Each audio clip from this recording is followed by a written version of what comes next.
Alrighty, guys, looked like we had a little bit of playback, but we are here. Thank you guys for joining me for Judgy Justice Live. So right now it's Friday, it's relaxing. I got off work. So we are chilling and we are in a relaxed mode to talk about your girls on Real Housewives across different franchises. I'm going to be starting off with our girl Lisa Vanderpump. And you know me, I like to cite my sources. So I'm going to bring up her, the article on her, of course, and we will get into it. Remember, you guys, to please like, share, and subscribe to the channel.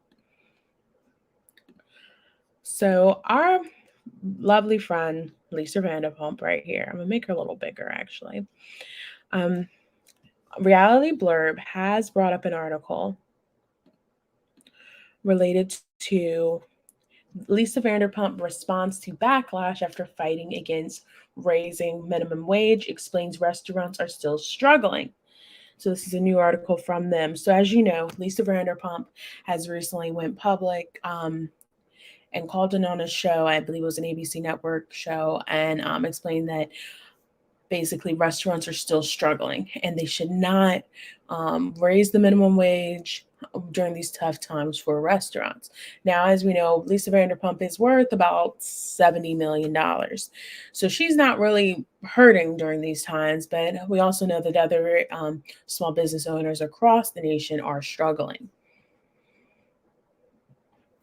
The article goes on to say that Lisa Vanderpump is defending herself after speaking out against the idea of a minimum wage increase in West Hollywood, California, where she owns 3 restaurants, including Sir Restaurant, Pump Lounge, and Tom Tom. After a $17.64 hourly wage was proposed, the Real Housewives of Beverly Hills alum appeared on the local news program in Los Angeles, where she had said the idea was counterproductive and suggested that we may find the increase to be unsustainable. She was actually here live, so I wanted to play that clip. Tonight, West Hollywood stands poised to have the highest minimum wage in the nation. The WeHo City Council has proposed a $17.64 an hour wage that would take effect January 1st for hotel workers and July 1st for everybody else. I'm very much in favor of raising the minimum wage. I've had parents who work low-income jobs, so I understand that kind of struggle. I just think everyone deserves to be able to live a normal lifestyle here. According to MIT, the amount needed to support oneself in Los Angeles, the living wage is $19.35 an hour. I have some friends that work 17 an hour jobs in some other places and they're still struggling. So, I mean, I guess it's a good start, but I think we can do a little better. But local business owners, some of whom say they're still making up on back rent from the pandemic, urged the council to give it some time. I just implore you to really give this a lot of thought, because I do believe if we raise the minimum wage now, it's going to be counterproductive. All right, and you guys can see more of that because it was on ABC 7 News. Now, she has been out to clarify what's going on. So after being met with plenty of backlash for her comments, the former RHOA cast member took to her Twitter page where she clarified her statements with an additional message to her fans and followers. No, let me be clear. What we proposed to the city council was not to disregard raising the minimum wage. It was to approach it in a twofold manner. Number one, to delay this vote until restaurants can get back on their feet during this deadly pandemic. So many have gone out of business and others are faced with major debts that they may not survive. And two, as well, WeHo is a progressive city, to consider restructuring the minimum wage pay scale so that certain categories of tipped employees, often making $500 a night and often up to $100,000 per year, far exceed minimum wage, are not considered in the same class as non-tipped hourly employees who rely solely on minimum wage. The city attorney has confirmed that wheel could be the first city to implement a tiered scale like that, and is looking into it, her message read. So what are you guys' thoughts on this? Please let me know down in the chat below. Hey, Danny Wade, so glad to see you. Getting used to this whole streaming platform, so bear with me, guys, as we keep going. And again, we are in a relaxed state. It's Friday. We've made it through the work week, at least I know I have, and we're just vibing into what is going on with our Real Housewives ladies. So, and this is a segment that I like to call Real Housewives Mashup. So that's what I love to do on here. Just get a couple topics together. You guys let me know what your thoughts are in the chat. So do you think that that there should be a minimum wage increase in California? And second part of the question is, do you think that a two-tiered system is what, will be the best way to scale this, as was said in the article? Let me know your thoughts below. And we're going to get into the next topic. Hey, Justifiably Jordan, how are you? Hello, baby gorgeous. I don't want to steal your thing, but hello there. So we are going to get into the next topic, which is Nene Leakes. So Nene recently hints while she was on The Real that she has some unfinished business on the Real Housewives of Atlanta and would like to return, it seems. What do you guys think? Do you think that, and this is for the replay crew as well, do you guys think that she should return to the network? Or do you think that the network will be open to it at this time? I know across the Bravo universe, there seems to be a decrease in ratings and viewership. Do you think that they should be plugging into their OGs and bringing them back on? Or do you think that we really need new faces? So please let me know what your thoughts are while we get into this article. And your girl, she has to cite her sources. So I'm going to pull up the article so we can all read it together.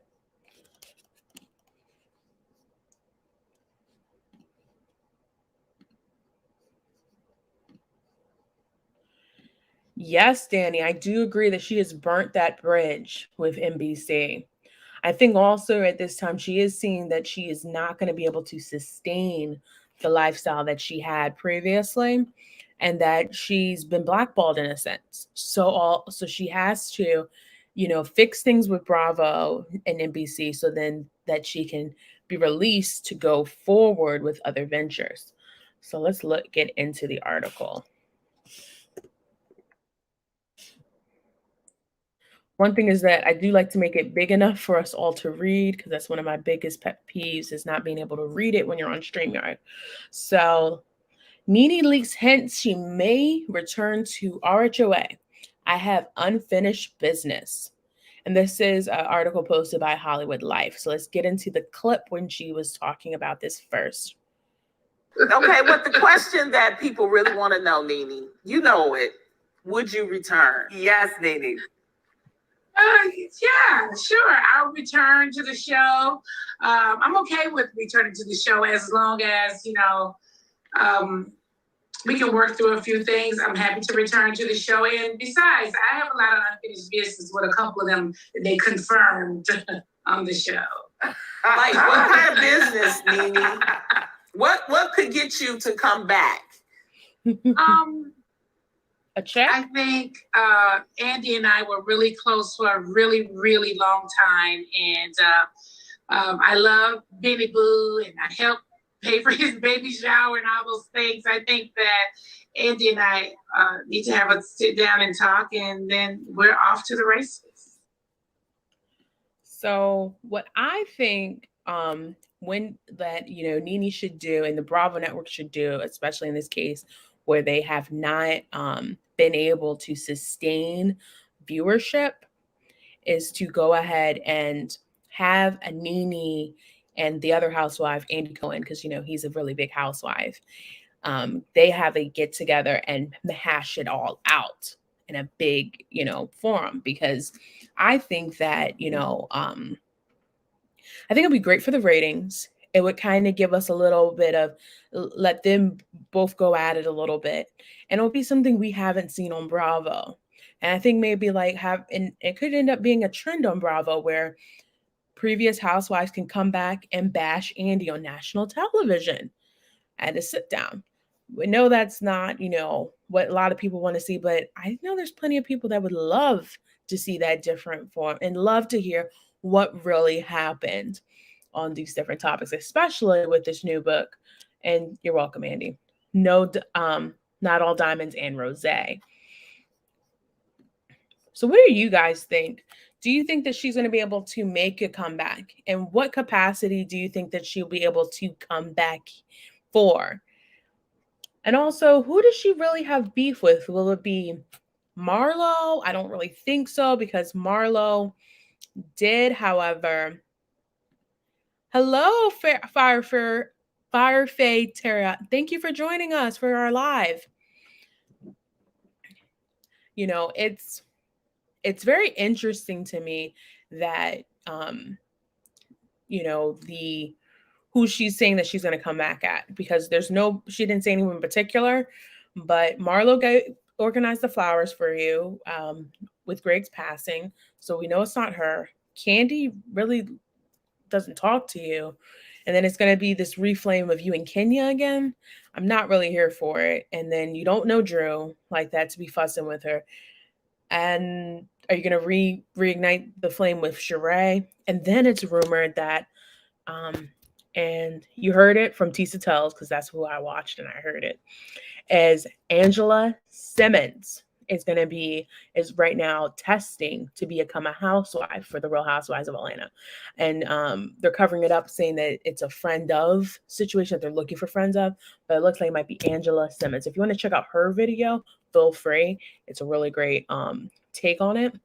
And then I wanted to save and talk about Jen Shah's new show. Now,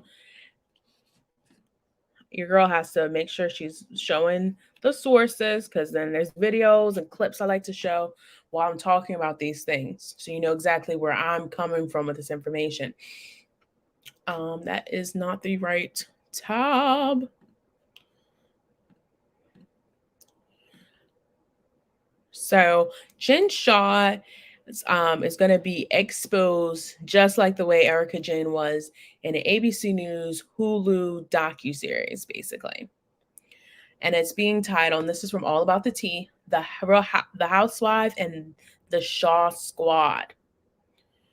So ABC and Hulu, it's going to be Hulu, is cashing in on the success of ABC new original documentaries like The Housewife and the Hustler, with a new upcoming special, The Housewife and the Shaw Squad. So basically, what they're planning on doing is to create a spin-off and interview all these people who were harmed by her. Exactly. Nene definitely is going for Marlo and Sheree, in my opinion, but she's going to go for everyone to make a check. Yes, especially since she's selling her home. I'm not sure what her financial situation is, but I'm assuming that it must be a little dire to come back to a place that you said, was racist, didn't treat you right, just, treated you like a redheaded stepchild with freckles, basically. Just treated you poorly. So yeah, I agree that she's going to do whatever it is to make that next check and at whoever's expense. So ABC is going to be filming and finding all these different people that because what she's being charged with is 1 count of conspiracy to commit wire fraud and 1 count of conspiracy to commit money laundering. And then they've upped the charges because it's a special case, since it was with elderly. Because when you target a vulnerable person, be it children, be it senior citizen, or the disabled, is considered vulnerable adults. So that's what's bringing it up to the level of federal. Another federal charges to add more to it. since it is the wire fraud, which is anytime you do money across outside of the state, it becomes a federal case. And then money laundering is a federal case. So that plus the vulnerable adults issue, be it the senior citizens that she was allegedly targeting in these scams that she's trying to now say there was a MLM, a multi-level marketing scam. We'll see how that goes for our girl then. And then the last person, I've saved her for the last part of this, is Nene. Is not Nene. It is our girl, Gizelle Bryant. The green-eyed bandit herself has been making a lot of waves over the last week or two, from be it the reunion clip, which I'm going to play here for you guys, her arriving on the set for The Real and calling Candace broke, and now she's also chiming in on the Ramona Singer not being friendly. So let's get into it. We got the articles here. Let's see what's going on. So I'm gonna play the RHOP reunion clip, which is a little bit longer than what we've seen before. So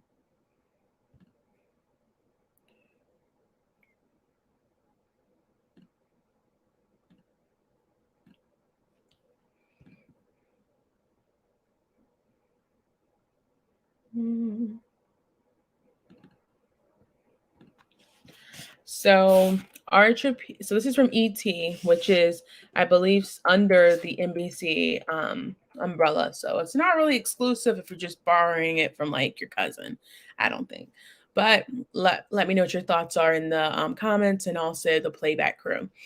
Real Housewives of Potomac reunion, Candace Dillard tells Mia Thornton to be grateful for her insults.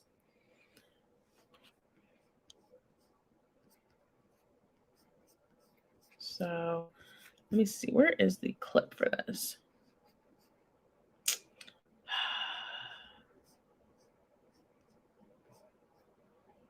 Want to respond verbally? Hello, welcome to the stage. That's what we do. So I love this clip. I've watched it a couple of times. I think this is freaking hilarious how they come for her in this sense.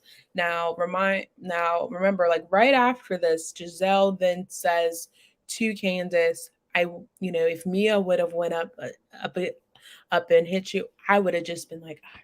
So again, Gizelle does not care for Candace. The whole ploy of I'm too scared to have this interaction with, Monique was just lies. It was just fully. So I'm not sure. What do you guys think in the comment? Do you think that Gizelle Bryant really cared about Candace at all? Or do you think it was just all a ploy to get rid of Monique? And now that Monique's gone, they don't really care for Candace, and they care freaking less. And then there's other articles as well.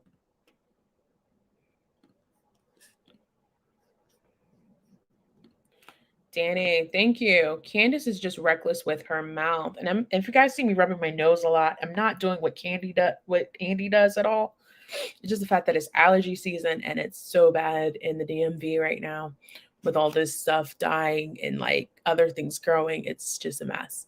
So I'm not, I'm not what Andy, what is it? What Griffin said Andy is. I'm not. So anyway, Candace is just reckless with her mouth. Is she though? Is she? I really think that Candace does take it another level, another step up.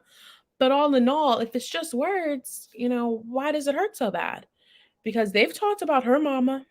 They've talked about their mom paying for stuff. They've talked, we have Karen and Gizelle and how they've talked bad to each other. Everyone said some things. I think it's just like, I don't know. I think it's just taking like a different level with Candace. Let me see. Hi, Kathy. Hi, Justice. My blood is boiling. Where was this energy for Erica? Exactly. You know, we have people who have missed out on hundreds of millions of dollars as victims. And he's challenging Candace over saying a yo mama joke. Be it joke or not, you guys can fight about it in the comments because I don't mediate adults. But exactly, where was that energy? Where was that toughness then going after the question? So then when people call Andy, you know, has favoritism, racism, whatever ism you want to say it is, these are the examples that we go back to because he's tougher on these franchises than others. And it is a net worth trend that I'm starting to notice. And let me go ahead and get the last article ready for you guys.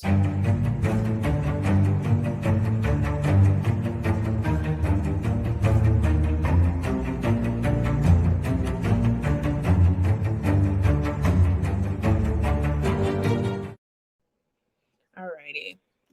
So we are going to get into the next one, which is Gizelle going for Candace again. Gizelle Bryant claims Candace Dillard ain't got no money.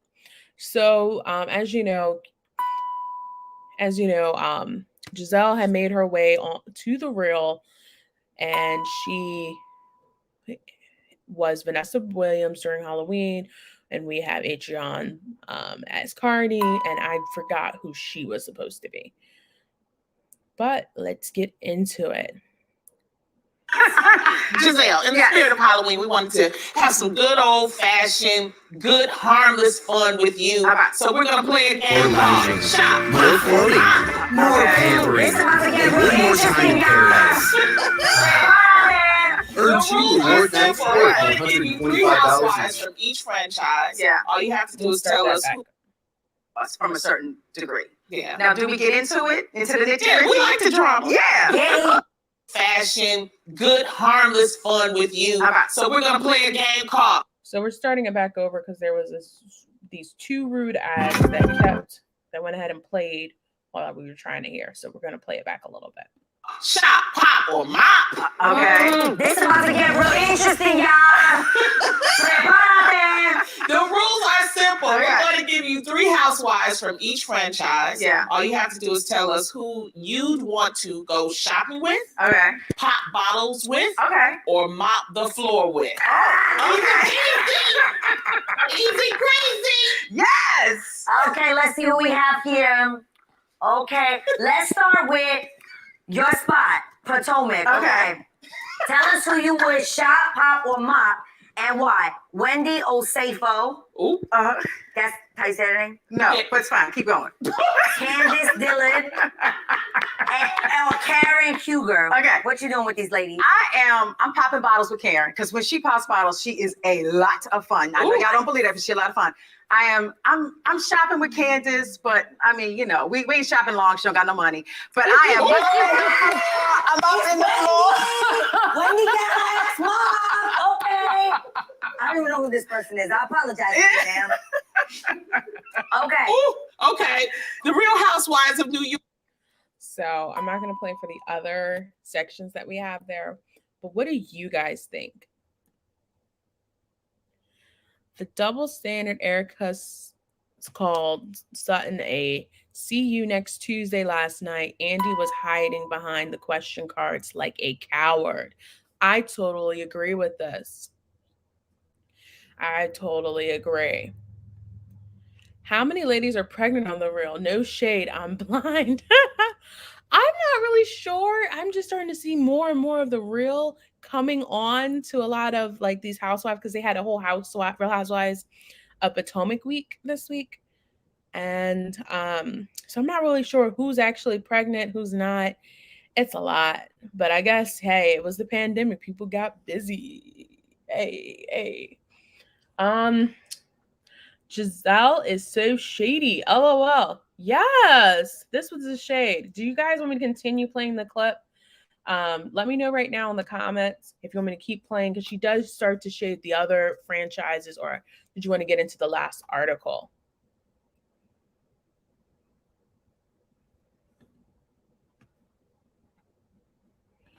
Sabrina. Hey, Sabrina. How does Candace not have money and she gets paid to be on the show just like Gizelle? Exactly. I think it's, again, I'm going to probably have to pull up the dark hue segment on that, because I think to understand her, the way she thinks, we're going to actually have to, play it back a little bit.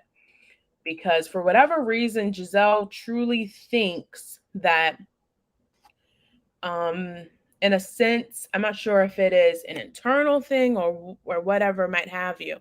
She really thinks that, there's a divide between her and her darker complexion sisters. So on the darkest hue, they posted this really insightful, you know, article on it. So I'm going to go ahead and get that into that.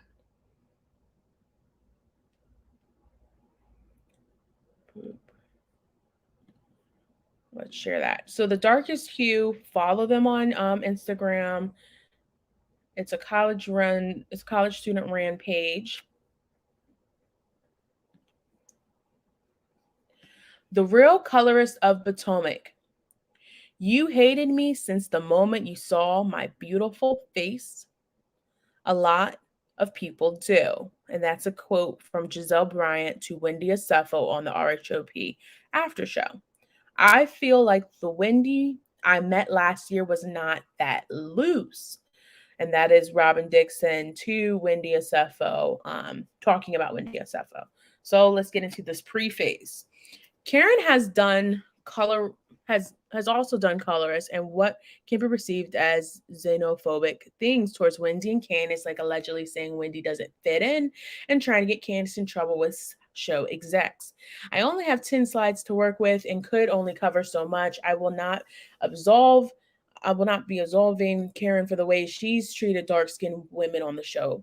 While watching last week's episode of The Real Housewives of Potomac, I was shocked that Gizelle and Robin didn't call Ashley out for her offensive comment about Alzheimer's towards Mia's husband, G. It was not only an ageist comment, but it was also hurtful to Karen, whose deceased father immensely struggled with Alzheimer's. I couldn't help but wonder if there would have been a strong response if that had been Candace who made the comment. So let's get into it. If you want to read the rest of this, you feel free, you can. And also, even Candace has even, put a comment on her. So, priming the audience for colorism. So there's been this big emphasis on palatable features on the show. Best friends Gizelle and Bryant and Robin Dixon. They bonded over the fact that they're both light-skinned and have green eyes. They even call themselves the Green-Eyed Bandits. If you know about this channel, you know what we call them here. We call them the No Wedding Band Bandits. No wedding bands. So you're so desirable, but no wedding bands. It's okay. It's okay. So, number 2, predominantly light-skinned, racially ambiguous cast. Because honestly, when you look at this cast, it is not, we have Robin, we have Charisse, Karen, Gizelle, Katie, and Ashley. This cast, if you did not know or they didn't say where they were from, you wouldn't really know which race they were just by looking at them. And so now, on top of her generational wealth, Gizelle Bryant's green eyes and light skin gained her access to prestigious men, opportunities, and sororities in her youth. So as we know, she was an AK on the Hampton University in the 90s, where colorism was ripe on campus. She then entered a prestigious partnership with her when she married pastor and civil rights leader Jamal Bryant. Gizelle recently dressed up as Vanessa Williams. Basically, a lot of people say that Miss America, she remembers her father saying that Miss America looks like you, because Vanessa Williams won in 1983. And then 6 years later, Debbie Turner won the title in 1989, which would be for the dark-skinned, unambiguous Black girl. So these are Black girls. So that's what they mean by ambiguous, for those who may not know. However, light-skinned and racially ambiguous remain the standard, even as more dark-skinned Black women gained access to these elite beauty spaces. This is a quote from Gizelle Bryant on The Real. For 20 years, everybody thought I was Vanessa Williams. I got into parties being her. I signed her autographs. So now we're going to talk about the entering of the non-light-skinned, unambiguous Black women representation. So basically, when we started off on this cast, there was 7 women, and only 1 was considered dark-skinned, which was Charisse. And now we have 2 of them coming in, Wendy and Candace, and we're starting to see some of this coloristic behavior because they have coloristic coded insults. So let's get into this. So Gizelle has said Candace Dillard wants to be Ashley Darby. That's something that she has said. So Gizelle Bryant has long suggested that Candace Dillard is jealous of Ashley. She is on record saying, I think Candace wants to be Ashley. There's some deep-rooted something there. Again, why would Candace want to be Ashley? Why would she want to be her? Why would she want a father who doesn't want her, who doesn't want to see her? Why would she want a mother who chooses poor choice in men? Why would she want to be, almost trailer trash? Why would she want that? But Candace wants to have her life when her parents are both doctors, when she's had private school gated community all her life, but yet she wants to be Ashley. And if it's not for a monetary value, then she wants to be Ashley because of what? Her features? Let me know what your thoughts are down in the comment section. And do Ashley Darby's plottable features make her more legitimate in the beauty pageant world? Candace's crown doesn't exist. Ashley's does. So Gizelle then disputes that Candace having the Miss United States pageant title, which she does. And again, it goes into the upbringing because Ashley was Miss DC and Candace was Miss United States. Again, they both were. Why does it matter who was that? So why does Gizelle think that Candace wants to be Ashley? And then Gizelle Bryant and Robin Dixon's colorist-coded language towards Wendy Osefo. Again, we're just doing the highlights. If you want to read the whole thing, it's a great piece, but we only have so much time here to spend on all these topics. It's going to response to is to allude to explicitly call her insecure, angry, aggressive, combative, and jealous. And they're even trying to use these infidelity rumors to be like, that's why Wendy got those surgeries, because of the infidelity rumors. But Mia, who's had more cosmetic surgery than Wendy, is not insecure. And I think it's full of load. I know I haven't been in the chat for a second, but I think that's full of BS. If anybody would be insecure, it'd probably be the person whose father was having an affair and forgot their child, and their child ended up burned and ended up being taken away by CPS in North Carolina. It'd probably be the person who had to grow up in foster care because her mother got addicted to drugs and, spent all her time in foster care. It's probably the one who still says her mother's a very soft spot for her because her mom's still battling addiction. It's probably Mia, who's probably insecure, who's talking about, toss this salad. He tossed my salad. Your man wants me. Your man wants me. So it's like honestly, with Mia, she uses her sexuality and her features to try and get like power over people in a sexual manner. Like, I'm more desirable. What do you guys think in the chat?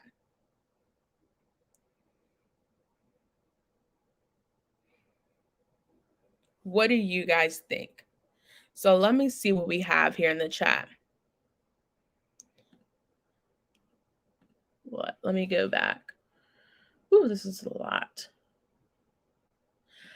How does Candace not have money and she gets paid the show to be on the show just like Gizelle? Exactly. And it's not that much of a difference in pay scale because it's only 6 seasons. So nobody's making buku money. Now, when Candace calls her house a $900,000 teardown, exactly. You're saying, you're trying to, again, it's okay when one person does it, but not when the other person does it. Gizelle is a lame. Exactly. And she's tacky. Don't forget to add tacky to it.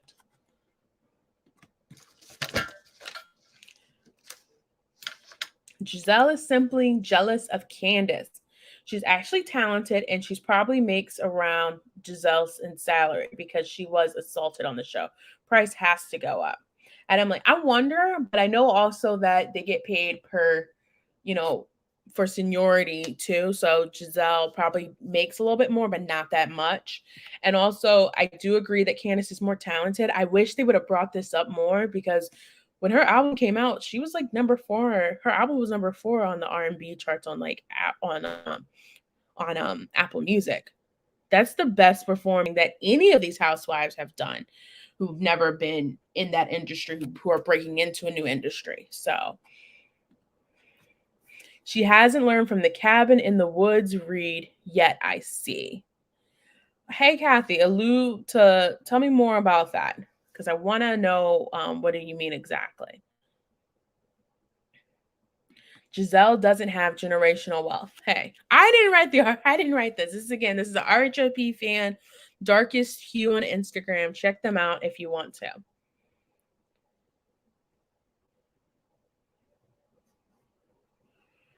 Family legacy, yes. Wealth, no. Ooh, y'all shady. Same as Portia, yes. Yes. But you see how Portia's doing her family because the Hosea Foundation is who she brought on for her Pursuit of Portia spinoff. Gizelle really ain't ish. Yeah. Oh, gosh. Ashley never competed in a pageant before and won her first and only. The same time she dated Michael, who had legs influence in DC at the time. Interesting. Didn't think about that. You bring up a great point, Emily. He has lots of influence. That's what it means. So could he? I mean, he has enough influence to make a, SA case kind of disappear. You wash my hands, you wash my hands. So Mia should have talked about her addictions instead of her mom's. I agree. Because she did, there is a contracting thing about her. Like, if I'm able to find the video, guys, I want you guys to see when she was interviewing and she was on. Okay, I think I found it. So I think I found it. So we're going to have to play with me and just deal with me for a second. So I'm going to pull up this other video so we can look at it together, because one thing is that people don't see this one. This is actually from the Joint Chiropractic, and it's titled The Opioid Alternative. Again, opioids are so sensitive because it's her mom, this, and the third. And some may say we are in an opioid crisis, and we've got alternatives to help you get rid of the pain-free drug. We'll tell you about that coming up. Opioid addiction is a growing epidemic in the U.S., and when going to seek medical treatment, there may be a way you can opt Who's that? That's Mia. Yeah, and she's wearing a uniform. Out of using opioids to treat pain. Dr. Andrew Jordan and Mia Fields Thornton believe that chiropractic care is a great alternative to opioid medications. And they join us now to tell us more about that. We'll begin with you, doctor, because I'm sure there are people that are watching right now that are saying, what are those alternatives and how can that help? Okay, chiropractor, she's gone there her whole life, but there are people that have never seen. We typically see people coming into the gym, or whether it's trying to get their family or friends to come in. Great for you. Well, for me, I had a very traumatic childhood growing up here in the DC, Maryland area. So again, is she from DC, Maryland, Virginia, or is she from North Carolina? Because which unfortunately led me to an opioid overdose at a very young age. Opioid overdose. So again, she's using her family's traumatic storylines to then to sell a certain thing. So right now she's trying to sell what joint chiropractic has done for her. And she just made the point of she had a traumatic childhood, and now we know because of her parents, and she had an overdose at an early age. I was hospitalized for weeks, and then I decided to search for a more holistic form of medicine, at which I was introduced to chiropractic care at that time. When I met my husband, I had been receiving chiropractic care for years. So when we were introduced to the joint model, it was a no-brainer for us. We soon became owners in the North Carolina and Virginia markets, and now we are the regional developers for DC and Maryland as well. Well, that's awesome. Congratulations. Alrighty. So you guys seen it for yourself. She says before, and she's going, I'm probably going to update the description and everything of this video, but Mia said on the show that I took over this. And then you see them saying that, oh, we got into this together. So which one is it, Mia? What is your villain story? What is your villain background story? We just want the truth. I know that's hard for you to do, but we want the truth. Let me know what your thoughts are on this video. I'm going to keep going through the comments. It's going to be some probably a little older, but I wanted to play that clip because a lot of people don't know about this clip. Everything Ashley got, she got it for predatory old man, and they stand her vile ass. I agree. Mia wants to be desired by others' husbands. That's her thing. She's a weirdo. Exactly. Who wants to be wanted by someone outside of their relationship? So anyway, ever since she told her to remain seated in her greens, but Karen think her and Gizelle are the best readers when they can do it in confessionals, meaning someone writes them for them. I do agree that Karen has a writer. So let's get back into the darkest hue, and we'll go ahead and be closing out with our last Gizelle story, and we will see if we can take some callers because we're actually running pretty good on time. So if anybody wants to call in, let me know in the chat. I'll drop the link. But if no one wants to call in, no need. I've talked a lot. So let's get into the darkest hue.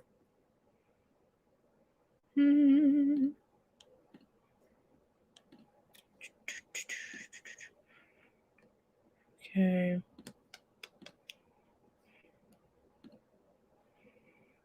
Nope. Wrong button. All right. So this is how Twitter has been reacting to Gizelle and Robin, calling Wendy Asefo angry, aggressive, and combative. Gizelle throws an aggressive when given the same energy. Every time Gizelle calls Wendy angry and aggressive, the twitching eye. Very interesting that Gizelle always calls Wendy aggressive when she's been the show's villain for a whooping 6 seasons straight. Combative, aggressive? I'm tired of this coded colorist shit on this show. Was it aggressive when Gizelle and Robin rolled up on Ashley at her restaurant? They bring up a great point. And honestly, I like to bring up the videos so everyone can see. So let's go back to that when Gizelle and Robin thought they were riding out to Ashley's restaurant, which is also closed. So I don't really know why someone would want a failed restaurant. And it closed way before, the pandemic. So let's see if I can find it.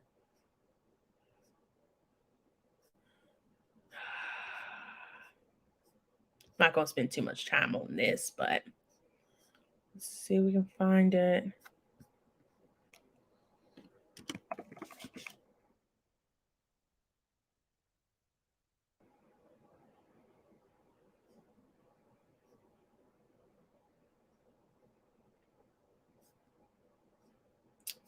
I remember that scene, but I cannot find it. So let's keep it going. So because Wendy is paying you dust, she's not insecure. Gizelle, goodbye. So again, if you remember at the table when they were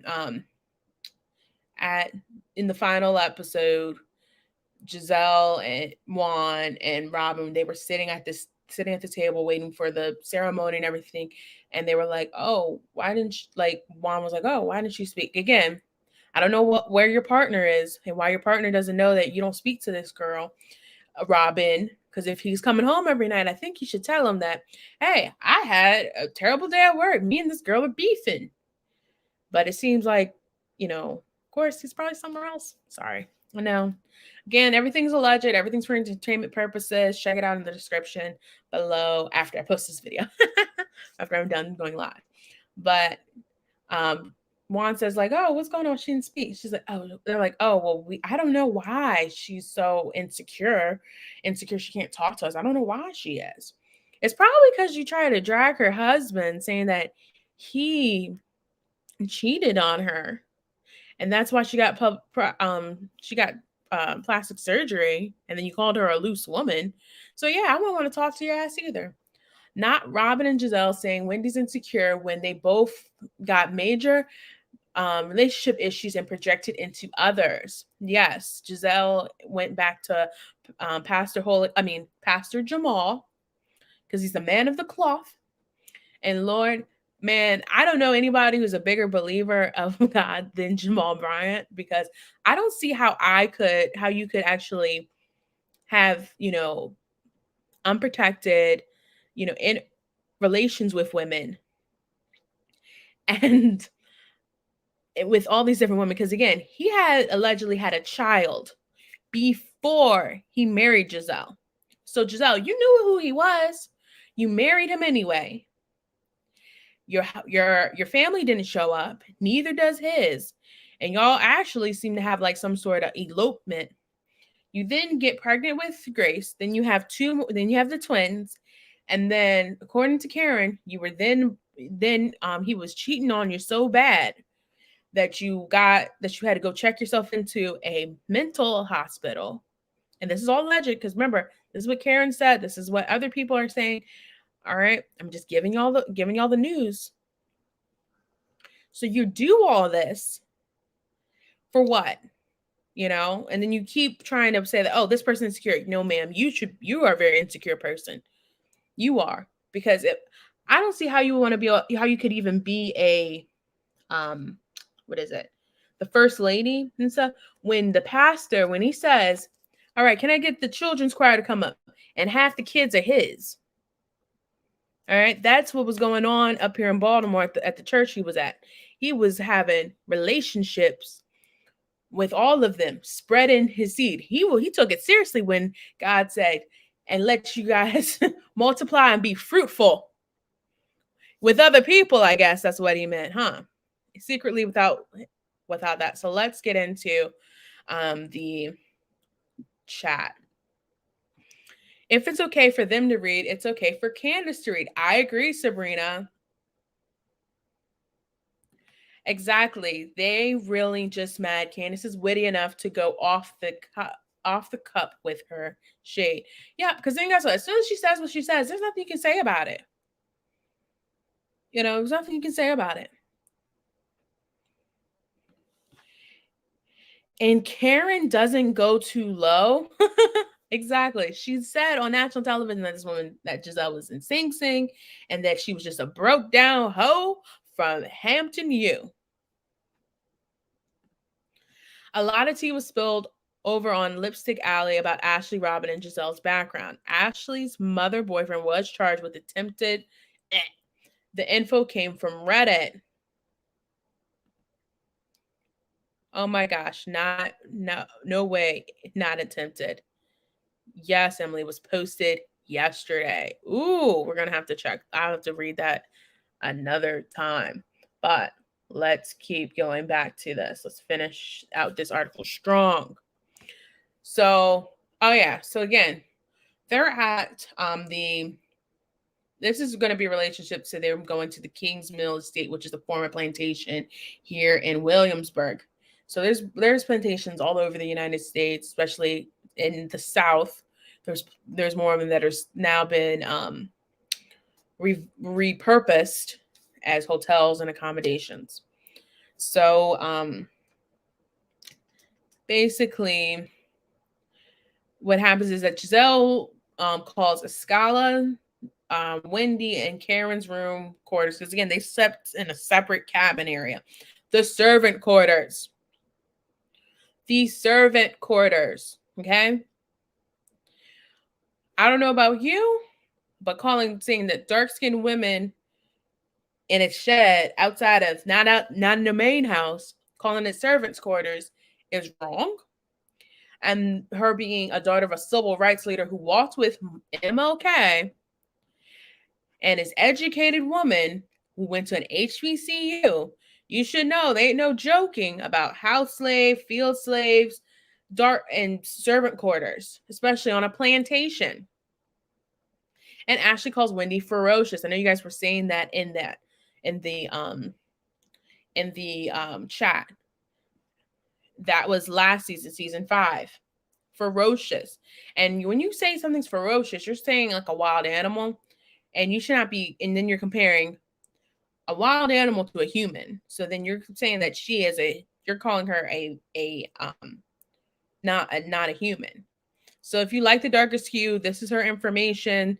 You can Venmo her, PayPal, whatever you want to do with that, or check her out. So let me know what you guys think in the chat with that. Whew, this is a lot. Yes. And the person who put this together was eloquently put it together. Again, I just gave you the synopsis of it. If you want to read it back, but it's basically what I said. Yeah, the servant quarters comment is so problematic. I agree. Why would you want to call someone a servant? So we are wrapping this up.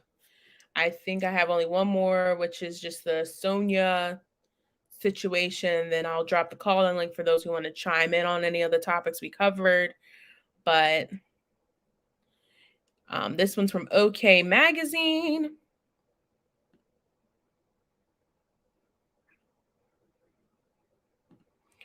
Gizelle still has that school days mindset. You know what she reminds me? And I love the Parkers, not because of what Monique was doing, but I thought it was a really funny show. It reminds me of when they were trying out to be part of a sorority at the school.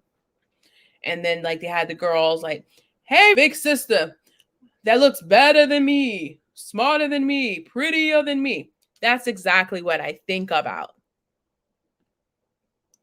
Should be about the tea from Lipstick Alley. Yeah, I'm gonna have to read it and then, get a show together. Maybe I can do that later on tonight. We'll see what happens. But, your girl's starting to simmer down. And for those that don't know, I am pregnant. So I do try and do a live twice a week, 3 times a week.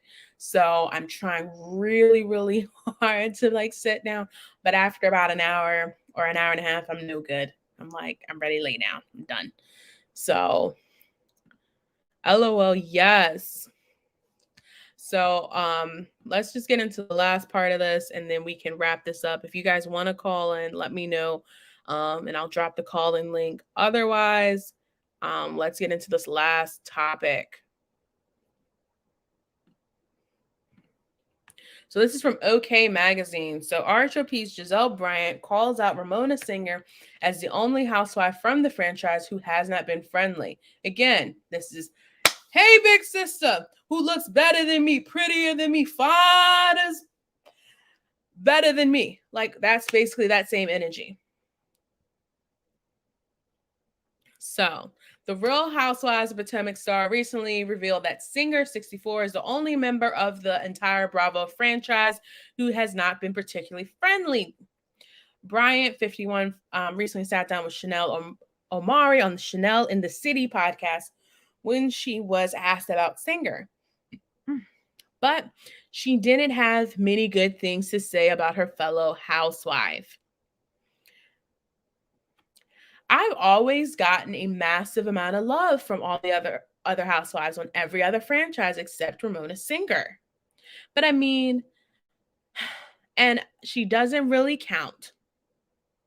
She continued to call out Singer for not being particularly warm and fuzzy to her fellow Bravo star. We all know what each other does, right? And we're all in this thing together. And there aren't many of us, you know, when you put it in perspective. There aren't really many of us.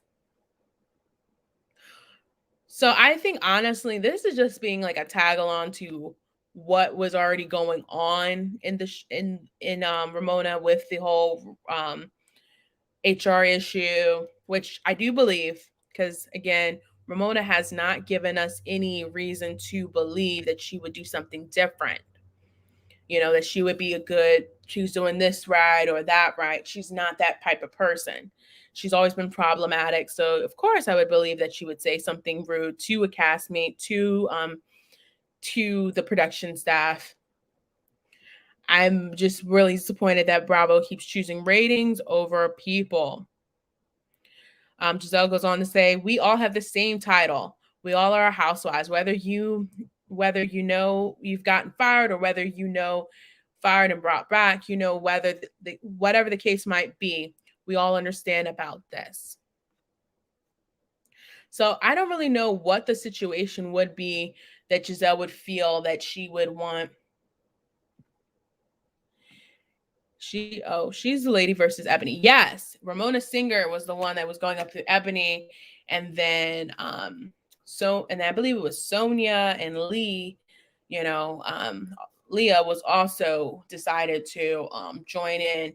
And one thing I've realized about these mean girl antics about a lot of people, it happens in 3. So even in TV, it's always 3 mean girls. It's not like if it's not one-on-one, it's not one and a teammate. It's usually 3 mean girls. So let me know what your thoughts are for that article. And thank you guys. Why they put Ava's pick for Gizelle's pick? Oh no, that was just like they have like on OK and some of these platforms, they just have like a streaming thing of different related news. So you can click on it and find another article that's related to it. Maybe she doesn't like her, but I don't know who Ramona is. I remember doing BravoCon. Ramona told Gizelle to get out of her picture. Again, they're both not, you know, equally perfect people because we don't know what Gizelle would expect from someone who just met her. You expect her to hug you, kiss you, rub your feet. All right. All in all, let me know what you guys think down below in the comments. I love you guys. Thank you guys for checking out my channel and hanging out for me for the past hour. I really appreciate it. Please like, comment, and subscribe. And if you're wondering if I haven't grown yet, it's probably because you didn't share my shit. And I said it like that. So share my shit. Love you guys. Talk to you guys soon. Court is adjourned. I'll talk to you guys later.